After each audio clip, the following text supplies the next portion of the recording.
Okay, so Sunday, there was a UFC fight at the White House.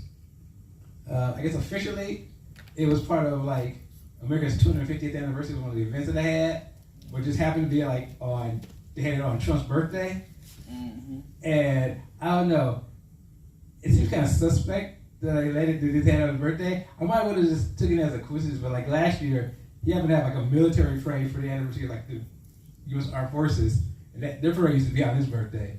So I'm thinking maybe just going around like having events. You be like, hey guys, you know, it's like almost my birthday. We can't plan it.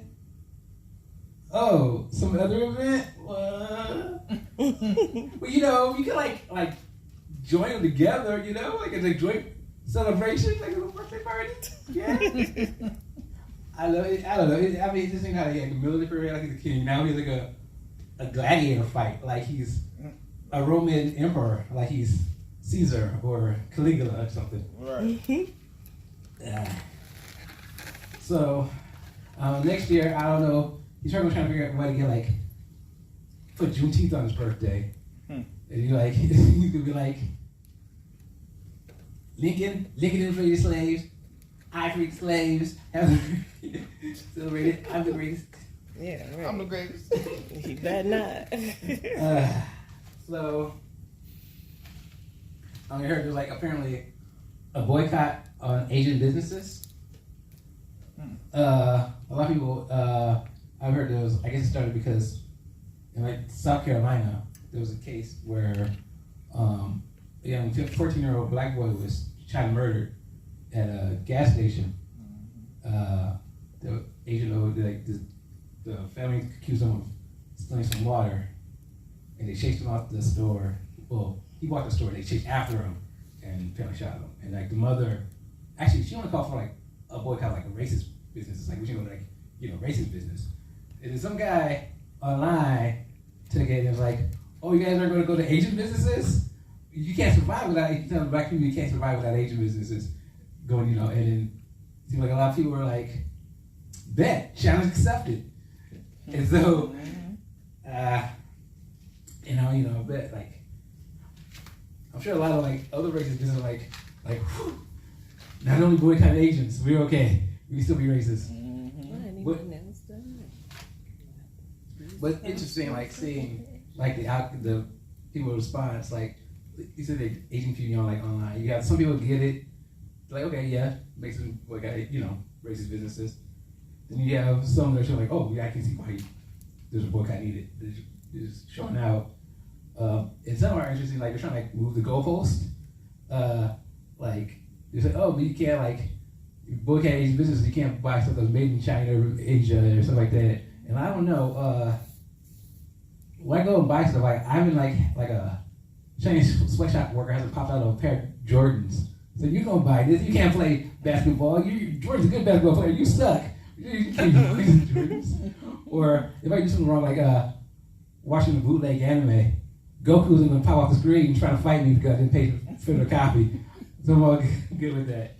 It's interesting seeing groups like that also deal with racism, being racist. Like there was in Chicago, apparently this guy, Asian guy, lit a cross in a park in Chicago. I don't know if you realize this or not, but like the Klan would be as quick to hang them and light them up like a Chinese lantern as much as they're fast to like lynch me. But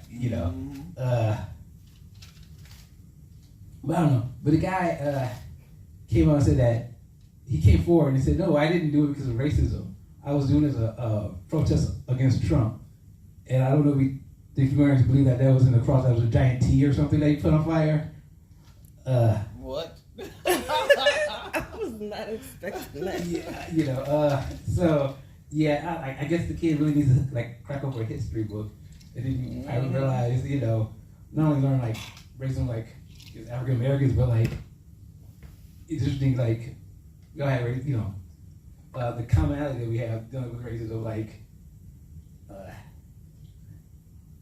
there was a period of time for decades, 100 years I could, Asians weren't even like, they were banned from being immigrants. And like, with a few exceptions, like the Chinese Exclusion Act in like 1800s allowed some people for things like Chinese food or something because it's like a big craze. It's like, that's something we have common.